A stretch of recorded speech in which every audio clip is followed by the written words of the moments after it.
So your human design energy type isn't a manifestor. Can you still manifest? Hello and welcome to or welcome back to the Simply CA. My name is Alana, and on this channel you are going to find human design lifestyle coaching, whole food plant-based eating, as well as yoga and fitness videos.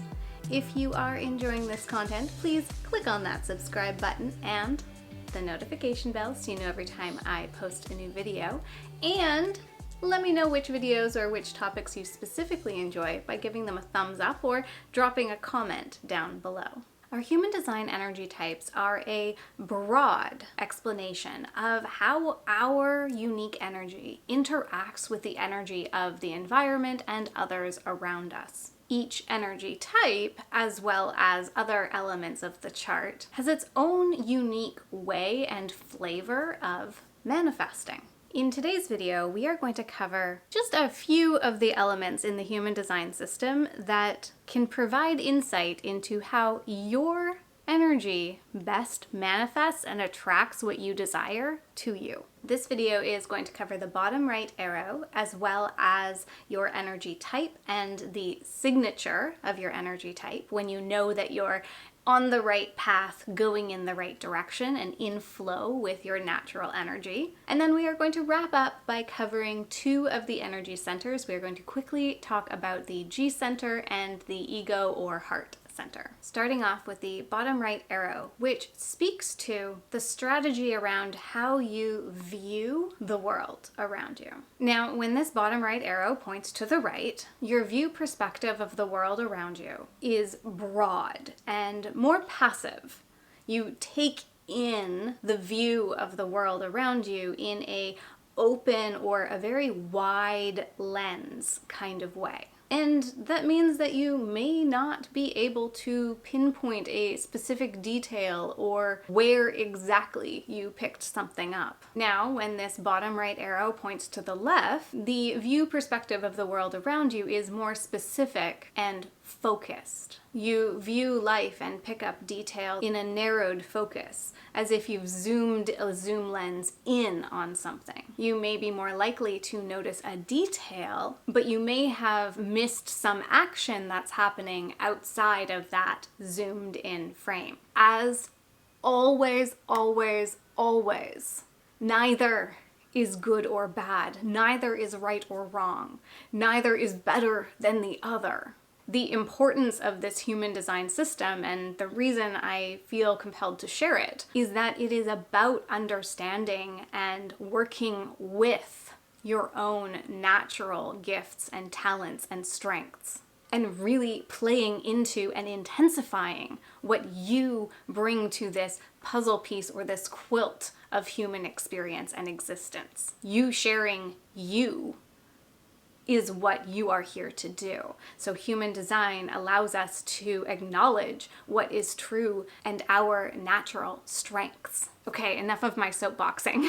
What do these arrows mean when it comes to manifesting? If your bottom right arrow points to the right, your manifestation strategy is to focus on the broad view that you are intending to create. What is the experience that you are calling in? What are the feelings that you are intending and hoping to create in that manifestation? What will it help you to achieve and feel? What are you desiring to feel?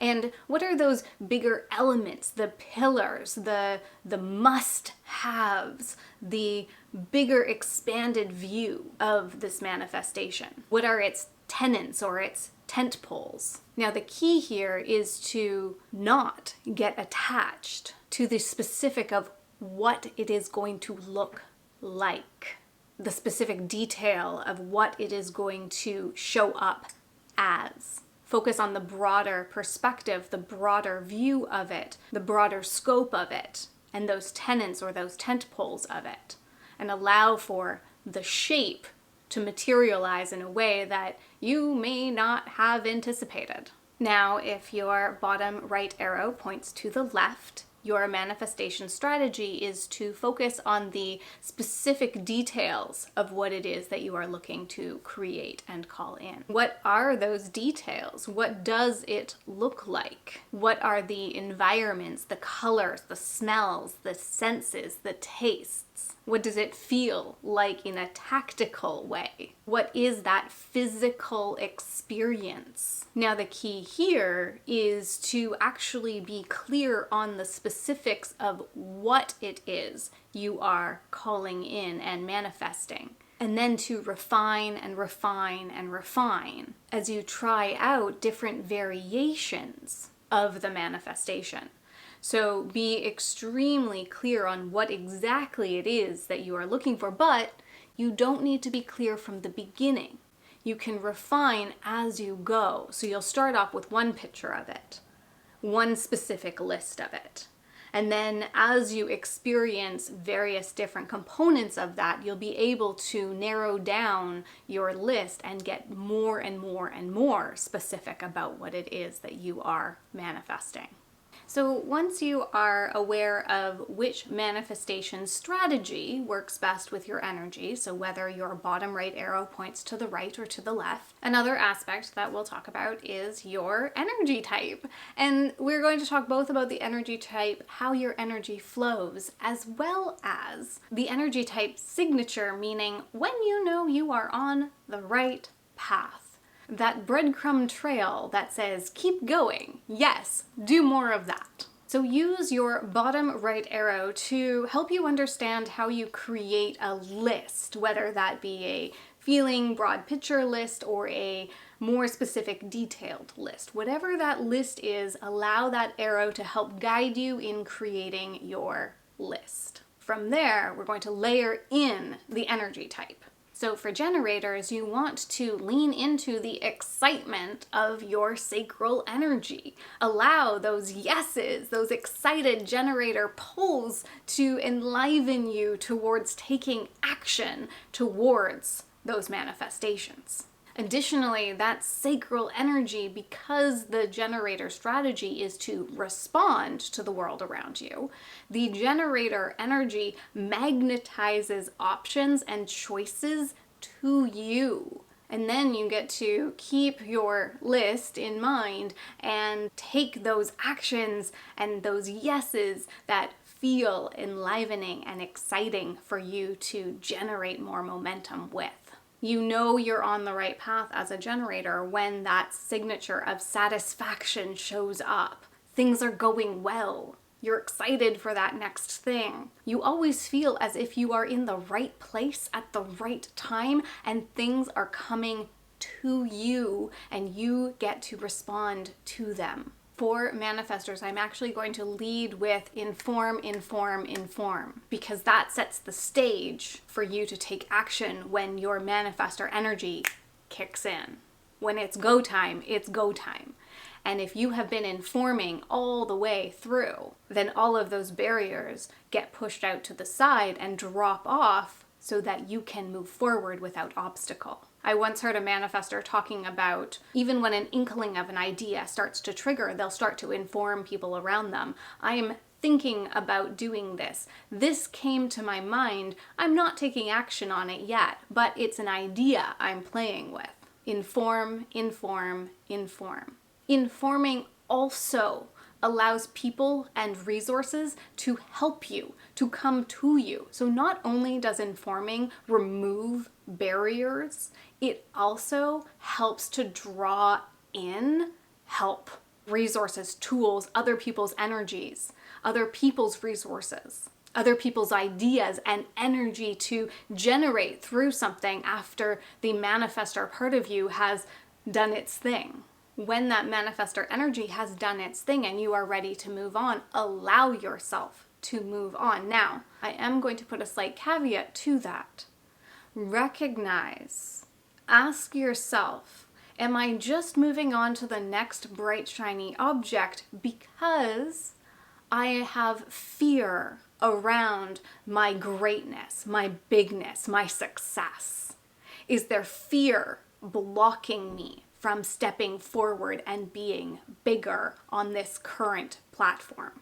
If there is, deal with that or work with a coach. My information is in the description box. And then you can reassess if you have really decided that you are ready to move on to the next thing, or if you're ready to circle back to this thing, or if you are just petering out based on fear. For manifestors, your signature is peace. So when you are on the right path and moving towards your desires and your soul's calling, you will notice that there is a sense of calm even amongst all of the action that you are taking.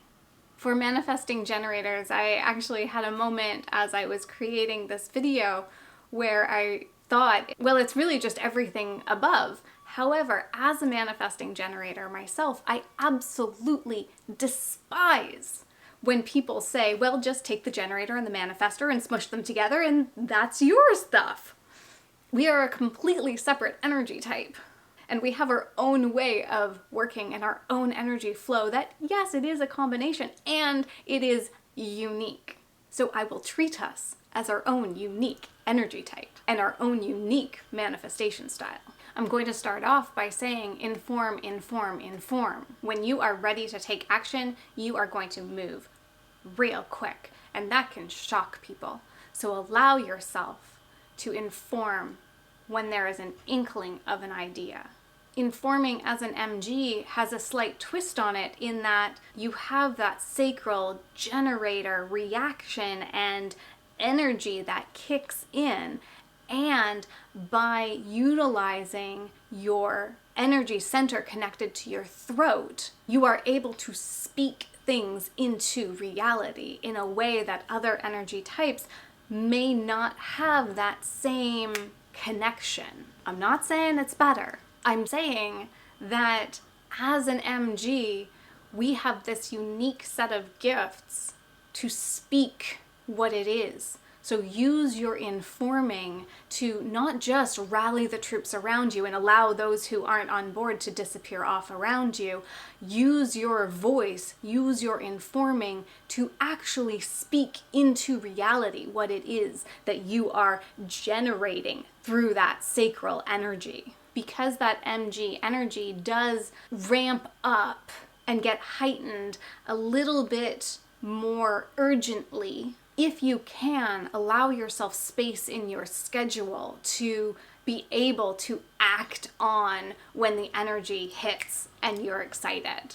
I describe the MG signature as that of ease. When you're working with your energy flow, allowing it to rise and simmer and chug along in the background in the direction towards your soul's desires, you will notice that everything is just easy. And tools and people and resources will flow in and out of your energy as you need.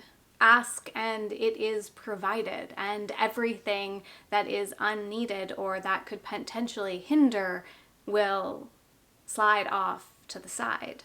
And that is true of all energy types when you are in flow and in alignment with your design. What you need will be provided to you. It's how that is provided to you comes in a different energetic package, but it's all the same. When you're in flow, what you need will be provided, and what stands in your way will disappear off to the sides. It will step away or slide off without your push or forcing against it. For projectors, I'm going to start off with your signature is success. Being seen and recognized and invited in to share your gifts, your knowledge, and your wisdom. And this happens when projectors are living in alignment with their energy type, strategy, and authority. The way that I describe that projector strategy is to be invited when you are sharing your interactions, your opinions, your wisdoms and knowledge in exchange with another person's energy or a group's energy. This means follow what you love to do, follow what enlivens you, follow what excites you, listen to your authority and say yes to the things that you want to be doing and that you want to be leaning more into and creating and create.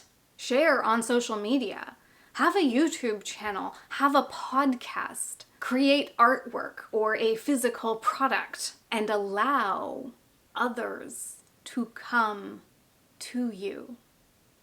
Allow others to come to you, to find you, and invite you to share in their energy, in their space, on their platform. So create. Put your creations into the space, whether that be a physical creation or a mindful or perspective creation. And then allow your creations, your platform, to draw others to you and invite you in.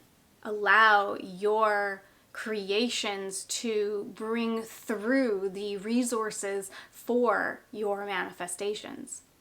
As people come to you, they will present you with those manifestations.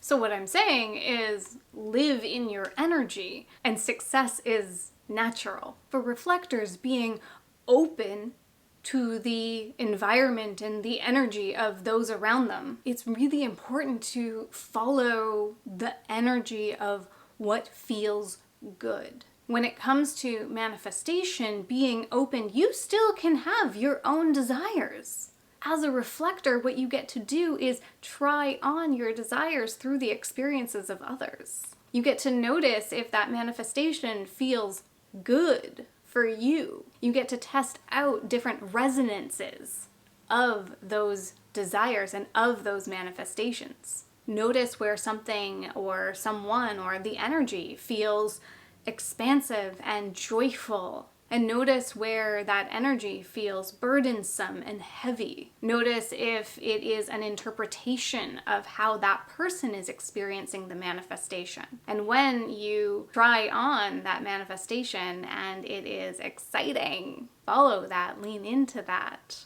Allow yourself to move and flow with that energy. Being a lunar being as well, having that connection to how you engage with the moon cycles. Notice when you are feeling light and joyful and when you are feeling more subdued. And allow yourself to move through those phases without hanging on to or gripping onto any of the expressions or experiences of them.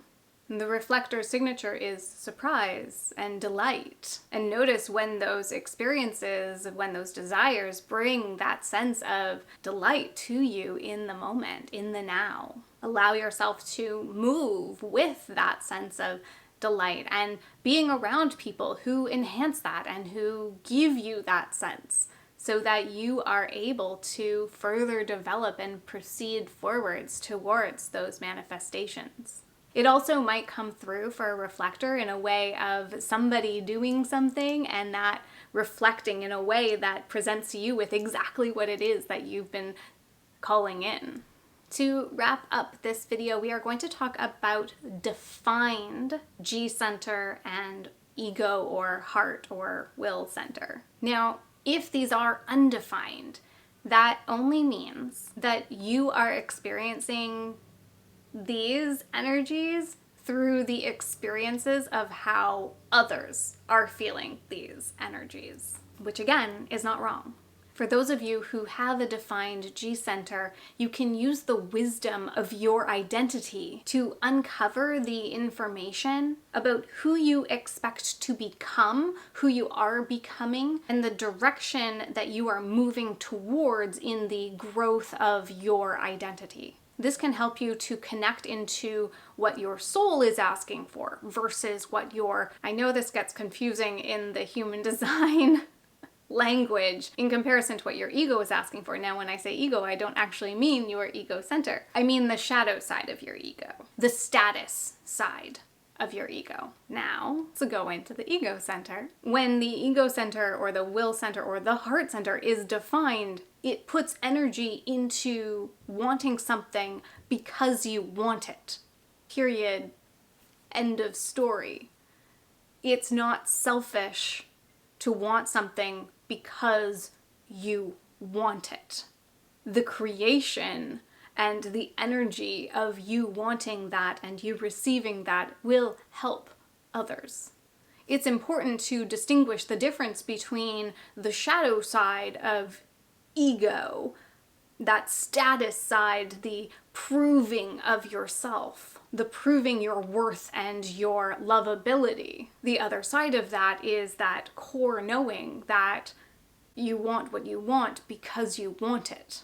And by you wanting and by you moving forwards towards that, it will create an energy around you that is positive and impactful in a good way for others. There is a little bit of shadow work to be done in that space. And once you clear away that baggage and those limitations, you are free to experience and express what it is that you desire because you desire it. Now again, if those two centers are undefined, you get to try on and experience what others' energies are experiencing. It's not lesser. It's a different expression. It's a different focus. You get to enjoy the excitement of somebody who is clear and excited about what they want. You also get to be that mirror for somebody and say, is this what your soul is asking for? Or is there a lovability question? Is there a worth question hiding underneath the surface? When it comes to human design, there is so much that I could dive into when it comes to how we manifest, and this is just some pieces for you to play with and to acknowledge and to piece together for how you best manifest. So take a look at your chart if you are not sure on a lot of these pieces. I do have links in the description box so that you can get your chart. And then go through it and take a look and see, are you specific or non-specific? Is your view focus narrow and detailed, or is it broad and a little bit more passive? What's your energy type and your signature, and how do you best know that you are working with your energy and on the right path of your energetic flow? And finally, do you have a defined G or ego center, and are they clear of clutter and shadow? Are they pure for you to want what you want because that's the direction of your soul, or that's the purpose of where you are headed, or because it is the desire that you want to bring forward? And if you want to dive into your unique energy and your unique human design chart, I do also have a link in the description so that you can book a one-on-one human design reading with me. And I also offer ongoing human design lifestyle coaching, essentially life coaching, but with your unique human design as the foundation for how I coach you. As always, if you enjoy this content, please remember to click on that subscribe button. Let me know if you enjoy this type of video by giving it a thumbs up, and always click on that notification bell so you know every time I post a new video. Wait, don't go. I forgot one more thing. I also have a link in the description box to sign up for my 1-week Live Your Human Design challenge, which is going to be coming up soon. So if you want to join in on that, click the link in the description box and we will get going on that soon. And it is a week of challenges for you to dive into more of each one of the components of your human design. Okay, I will see you in the next video.